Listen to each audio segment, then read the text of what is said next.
The Picture of Dorian Gray by Oscar Wilde. Chapter 3.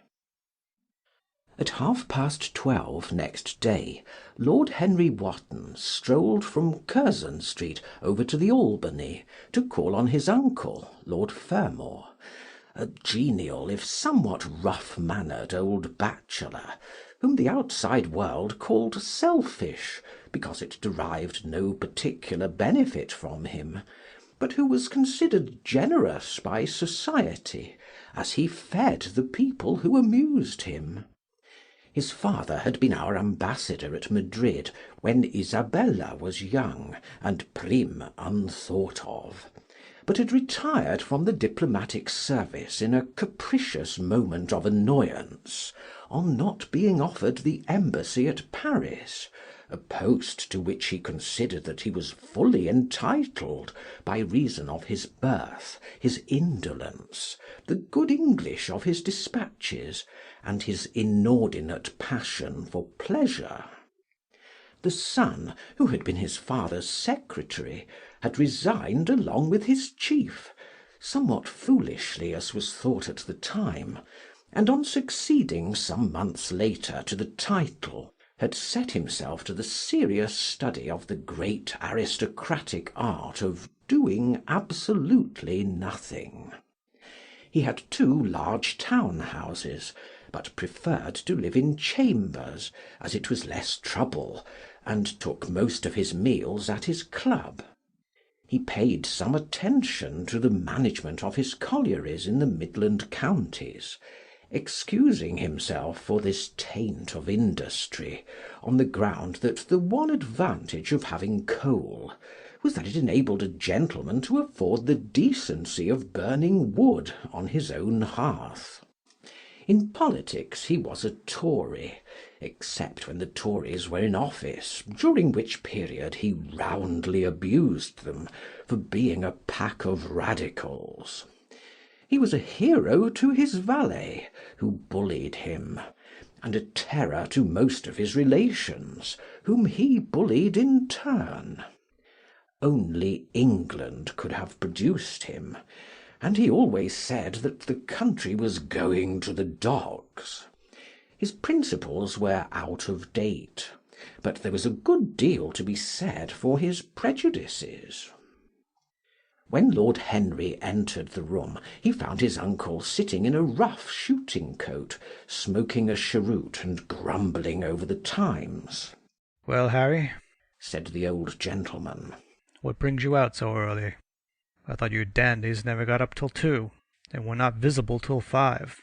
Pure family affection, I assure you, Uncle George. I want to get something out of you." "Money, I suppose," said Lord Fermor, making a wry face. "Well, sit down. Tell me about it. Young people nowadays imagine that money is everything." "Yes," murmured Lord Henry, settling his buttonhole in his coat. "and when they grow older they know it. But I don't want money. It is only people who pay their bills who want that, Uncle George, and I never pay mine. Credit is the capital of a younger son, and one lives charmingly upon it. Besides, I always deal with Dartmoor's tradesmen, and consequently they never bother me. What I want is information. Not useful information, of course. Useless information." "Well, I can tell you anything that is in the English Blue Book, Harry, although those fellows nowadays write a lot of nonsense. When I was in the diplomatic, things were much better. But I hear they let them in by examination. What can you expect? Examination, sir. A pure humbug from beginning to end. If a man is a gentleman, he knows it quite enough. And if he's not a gentleman, whatever he knows is bad for him." "Mr. Dorian Gray does not belong to blue books, Uncle George," said Lord Henry languidly. "Mr. Dorian Gray? Who is he?" asked Lord Fermor, knitting his bushy white eyebrows. "That is what I've come to learn, Uncle George. Or rather, I know who he is. He is the last Lord Kelso's grandson. His mother was a Devereux, Lady Margaret Devereux. I want you to tell me about his mother. What was she like? Whom did she marry? You have known nearly everybody in your time, so you might have known her. I am very much interested in Mr. Gray at present. I have only just met him." "Kelso's grandson?" echoed the old gentleman. "Kelso's grandson, of course. I knew his mother intimately. I believe I was at her christening. She was an extraordinarily beautiful girl, Margaret Devereux. They made all the men frantic by running away with a penniless young fellow. A mere nobody, sir, a subaltern in a foot regiment or something of that kind. Certainly. I remember the whole thing as if it happened yesterday. The poor chap was killed in a duel at Spa a few months after the marriage. There was an ugly story about it. They said Kelso got some rascally adventurer, some Belgian brute, to insult his son-in-law in public. Paid him, sir, to do it. Paid him. And that the fellow spitted his man as if he had been a pigeon. The thing was hushed up, but Gad, Kelso ate his chop alone at the club for some time afterwards. He brought his daughter back with him, I was told, and she never spoke to him again. Oh, yes, it was a bad business. The girl died, too, died within a year. So she left a son, did she? I'd forgotten that. What sort of boy is he? If he is like his mother, he must be a good-looking chap. He is very good-looking, assented Lord Henry. I hope he will fall into proper hands, continued the old man. He should have a pot of money waiting for him if Kelso did the right thing by him. His mother had money, too. All the Selby property came to her, through her grandfather. Her grandfather hated Kelso, thought him a mean dog. He was, too. Came to Madrid once when I was there. Egad, I was ashamed of him. The Queen used to ask me about the English noble who was always quarrelling with the cabmen about their fares. They made quite a story of it. I didn't dare show my face at court for a month. I hope he treated his grandson better than he did the Jarvies. I don't know, answered Lord Henry. I fancy that the boy will be well off. He is not of age yet. He has Selby, I know. He told me so. And his mother was very beautiful? Margaret Devereux was one of the loveliest creatures I ever saw, Harry. What on earth induced her to behave as she did, I never could understand. She could have married anybody she chose. Carlington was mad after her. She was a romantic, though. All the women of the family were. The men were a poor lot, but egad, the women were wonderful. Carlington went on his knees to her. Told me so himself. She laughed at him. And there wasn't a girl in London at the time who wasn't after him. And by the way, Harry, talking about silly marriages, what is this humbug your father tells me about Dartmoor? Wanting to marry an American? Ain't English girls good enough for him? It is rather fashionable to marry Americans just now, Uncle George. I'll back English women against the world, Harry, said Lord Fermor, striking the table with his fist. The betting is on the Americans. They don't last, I'm told, muttered his uncle. A long engagement exhausts them, but they are capital at a steeplechase. They take things flying. I don't think Dartmoor has a chance. Who are her people? Grumbled the old gentleman. Has she got any? Lord Henry shook his head. American girls are as clever at concealing their parents as English women are at concealing their past. They are pork-packers, I suppose. I hope so, Uncle George, for Dartmoor's sake. I am told that pork-packing is the most lucrative profession in America, after politics. Is she pretty? She behaves as if she was beautiful. Most American women do. It is the secret of their charm. Why can't these American women stay in their own country? They were always telling us that it is the paradise for women. It is. That is the reason why, like Eve, they are so excessively anxious to get out of it, said Lord Henry.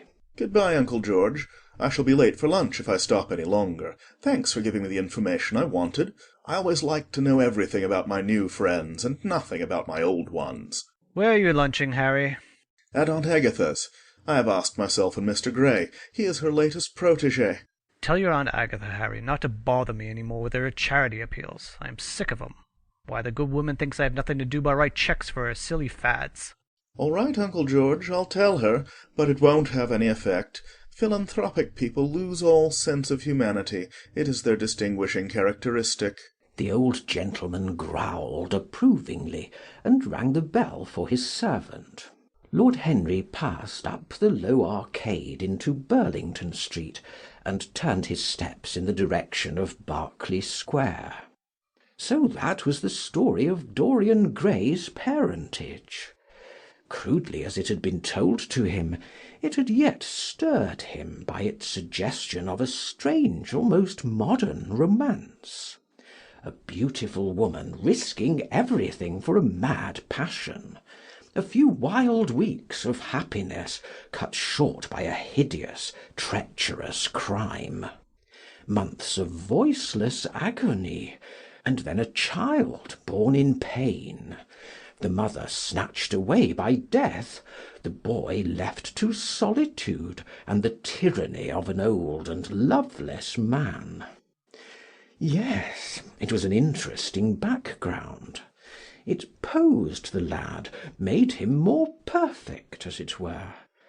Behind every exquisite thing that existed there was something tragic. Worlds had to be in travail that the meanest flower might blow. And how charming he had been at dinner the night before, as with startled eyes and lips parted in frightened pleasure he had sat opposite to him at the club, the red candle-shades staining to a richer rose the wakening wonder of his face. Talking to him was like playing upon an exquisite violin. He answered to every touch and thrill of the bow. There was something terribly enthralling in the exercise of influence. No other activity was like it. To project one's soul into some gracious form, and let it tarry there for a moment, to hear one's intellectual views echoed back to one with all the added music of passion and youth, to convey one's temperament into another, as though it were a subtle fluid or a strange perfume. There was a real joy in that, perhaps the most satisfying joy left to us, in an age so limited and vulgar as our own, an age grossly carnal in its pleasures, and grossly common in its aims. He was a marvellous type, too, this lad, whom by so curious a chance he had met in Basil's studio, or could be fashioned into a marvellous type at any rate. Grace was his, and the white purity of boyhood, and beauty such as old Greek marbles kept for us. There was nothing that one could not do with him. He could be made a Titan or a toy. What a pity it was that such beauty was destined to fade. And Basil, from a psychological point of view, how interesting he was! The new manner in art, the fresh mode of looking at life, suggested so strangely by the merely visible presence of one who was unconscious of it all.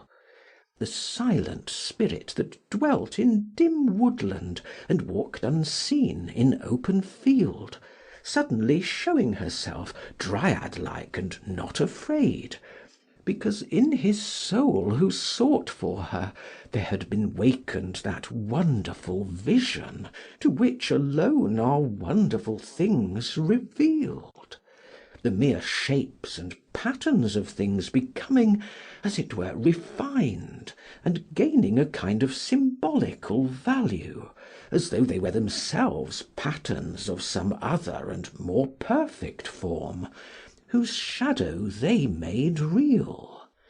How strange it all was! He remembered something like it in history. Was it not Plato, that artist in thought, who had first analysed it? Was it not Buonarroti, who had carved it in the coloured marbles of a sonnet sequence? But in our own century it was strange. Yes, he would try to be to Dorian Gray what, without knowing it, the lad was to the painter who had fashioned the wonderful portrait. He would seek to dominate him, had already indeed half done so. He would make that wonderful spirit his own. There was something fascinating in this son of love and death. Suddenly he stopped and glanced up at the houses. He found that he had passed his aunt's some distance, and smiling to himself, turned back. When he entered the somewhat sombre hall, the butler told him that they had gone in to lunch. He gave one of the footmen his hat and stick, and passed into the dining-room. "Late as usual, Harry," cried his aunt, shaking her head at him. He invented a facile excuse, and having taken the vacant seat next to her, looked round to see who was there. Dorian bowed to him shyly from the end of the table, a flush of pleasure stealing into his cheek. Opposite was the Duchess of Harley, a lady of admirable good nature and good temper, much liked by everyone who knew her, and of those ample architectural proportions that in women who are not duchesses are described by contemporary historians as stoutness. Next to her sat on her right Sir Thomas Burdon, a Radical Member of Parliament, who followed his leader in public life, and in private life followed the best cooks, dining with the Tories and thinking with the Liberals, in accordance with a wise and well-known rule. The post on her left was occupied by Mr. Erskine of Treadley, an old gentleman of considerable charm and culture, who had fallen, however, into bad habits of silence, having, as he explained once to Lady Agatha, said everything that he had to say before he was 30. His own neighbour was Mrs. Vandeleur, one of his aunt's oldest friends, a perfect saint amongst women, but so dreadfully dowdy that she reminded one of a badly bound hymn-book. Fortunately for him, she had on the other side Lord Fordle, a most intelligent middle-aged mediocrity, as bald as a ministerial statement in the House of Commons, with whom she was conversing in that intensely earnest manner which is the one unpardonable error, as he remarked once himself, that all really good people fall into, and from which none of them ever quite escape. "We are talking about poor Dartmoor, Lord Henry," cried the Duchess, nodding pleasantly to him across the table. "Do you think you will really marry this fascinating young person?" I believe she has made up her mind to propose to him, Duchess. "How dreadful! exclaimed Lady Agatha. Really, someone should interfere." I'm told, on excellent authority, that her father keeps an American dry goods store," said Sir Thomas Burdon, looking supercilious. My uncle has already suggested pork-packing, Sir Thomas. "Dry goods? What are American dry goods?" asked the Duchess, raising her large hands in wonder and accentuating the verb. American novels, answered Lord Henry, helping himself to some quail. The Duchess looked puzzled. "Don't mind him, my dear. Whispered Lady Agatha. He never means anything that he says." "When America was discovered," said the Radical Member, and he began to give some wearisome facts. Like all people who try to exhaust a subject, he exhausted his listeners. The Duchess sighed, and exercised her privilege of interruption. "I wish to goodness it had never been discovered at all," she exclaimed. "Really, our girls have no chance nowadays. It is most unfair." Perhaps, after all, America never has been discovered, said Mr. Erskine. I myself would say that it had merely been detected. "Oh, but I have seen specimens of the inhabitants," answered the Duchess vaguely. "I must confess that most of them are extremely pretty, and they dress well too. They get all their dresses in Paris. I wish I could afford to do the same." "they say that when good Americans die, they go to Paris," chuckled Sir Thomas, who had a large wardrobe of Humour's cast-off clothes. "Really? And where do bad Americans go when they die?" inquired the Duchess. They go to America, murmured Lord Henry. Sir Thomas frowned. "I'm afraid that your nephew is prejudiced against that great country," he said to Lady Agatha. "I have travelled all over it in cars provided by the directors, who, in such matters, are extremely civil. I assure you, it is an education to visit it. But must we really see Chicago in order to be educated? Asked Mr. Erskine plaintively. I don't feel up to the journey. Sir Thomas waved his hand. Mr. Erskine of Treadley has the world on his shelves. We practical men like to see things, not to read about them. The Americans are an extremely interesting people. They're absolutely reasonable.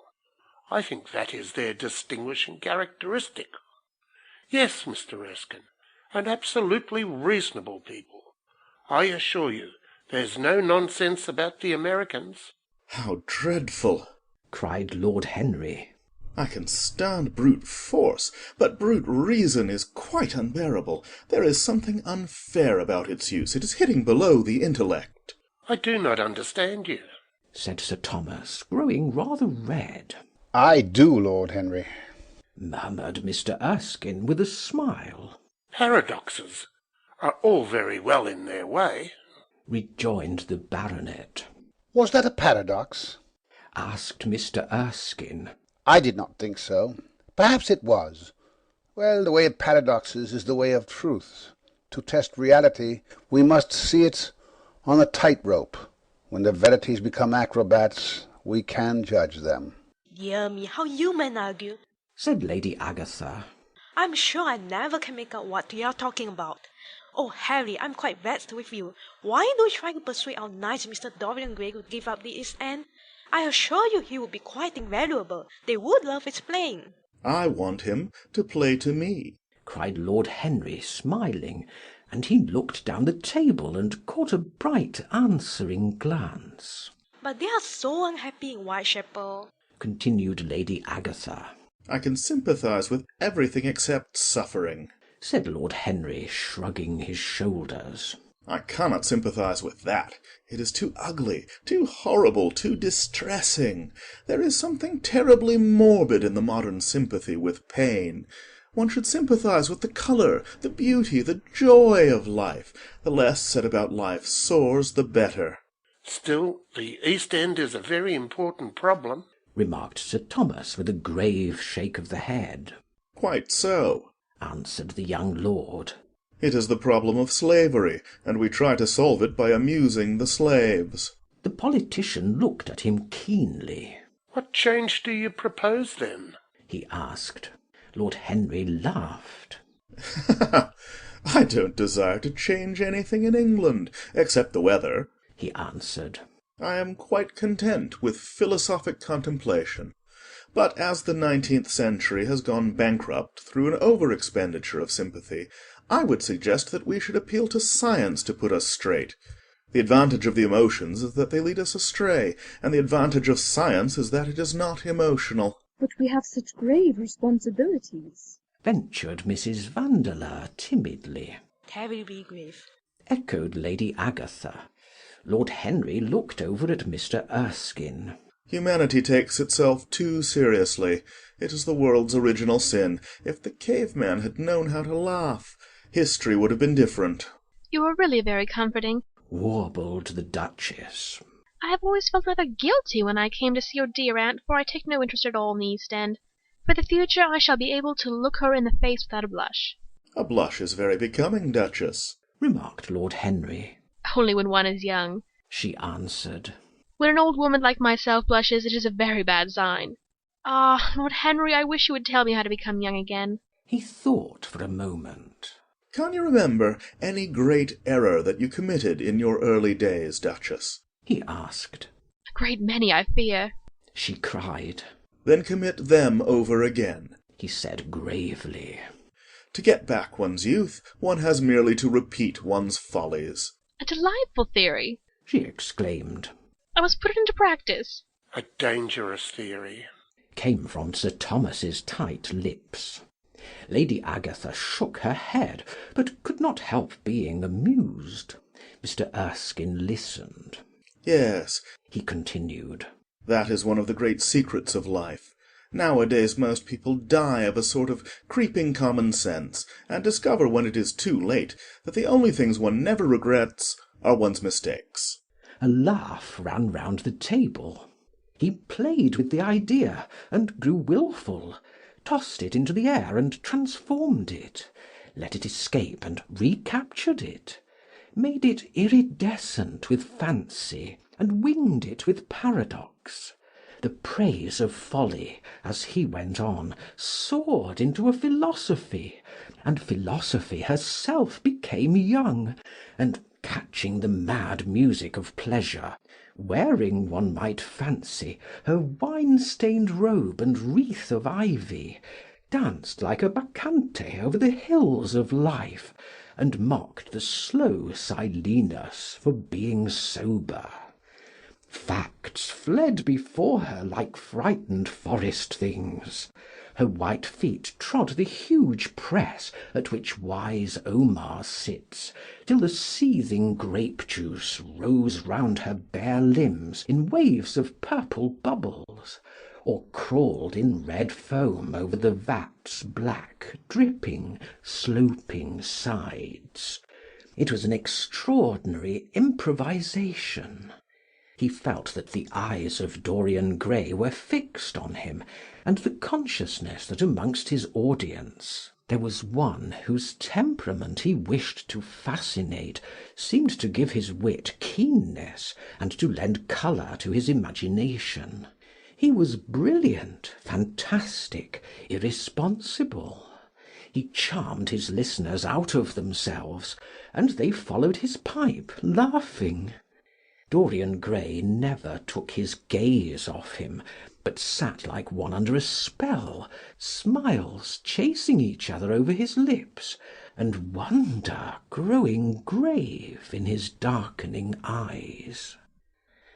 At last, liveried in the costume of the age, reality entered the room, in the shape of a servant, to tell the Duchess that her carriage was waiting. She wrung her hands in mock despair. How annoying, she cried. I must go. I have to call for my husband at the club to take him to some absurd meeting at Willis's rooms, where he is going to be in the chair. If I am late he is sure to be furious, and I couldn't have a scene in this bonnet. It is far too fragile. A harsh word would ruin it. No, I must go, dear Agatha. Good-bye, Lord Henry. You are quite delightful and dreadfully demoralizing. I'm sure I don't know what to say about your views. You must come and dine with us some night. Tuesday. Are you disengaged Tuesday? For you, I would throw over anybody, Duchess, said Lord Henry with a bow. Ah, that is very nice and very wrong of you, she cried. So mind you come. And she swept out of the room, followed by Lady Agatha and the other ladies. When Lord Henry had sat down again, Mr. Erskine moved round, and taking a chair close to him, placed his hand upon his arm. You talk books away, he said. Why don't you write one? I am too fond of reading books to care to write them, Mr. Erskine. I should like to write a novel, certainly, a novel that would be as lovely as a Persian carpet, and as unreal. But there is no literary public in England for anything except newspapers, primers, and encyclopedias. Of all people in the world, the English have the least sense of the beauty of literature. I fear you are right, answered Mr. Erskine. I myself used to have literary ambitions, but I gave them up long ago.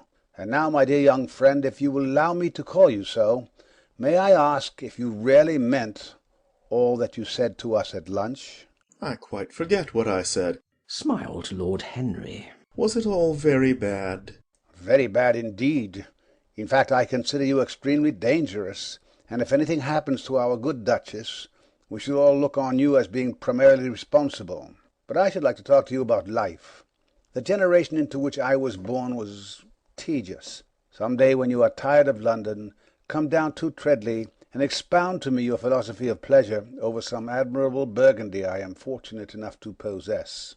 I shall be charmed. A visit to Treadley would be a great privilege. It has a perfect host and a perfect library. You will complete it, answered the old gentleman with a courteous bow.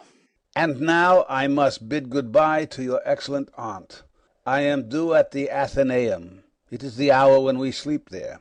All of you, Mr. Erskine? 40 of us, in 40 armchairs. We are practising for an English Academy of Letters. Lord Henry laughed and rose. I'm going to the park, he cried. As he was passing out of the door, Dorian Gray touched him on the arm. "Let me come with you," he murmured. But I thought you had promised Basil Hallward to go and see him, answered Lord Henry. "I would sooner come with you. Yes, I feel I must come with you. Do let me. And you will promise to talk to me all the time? No one talks so wonderfully as you do." "Ah, I have talked quite enough for to-day," said Lord Henry, smiling. "All I want now is to look at life. You may come and look at it with me if you care to." End of chapter 3.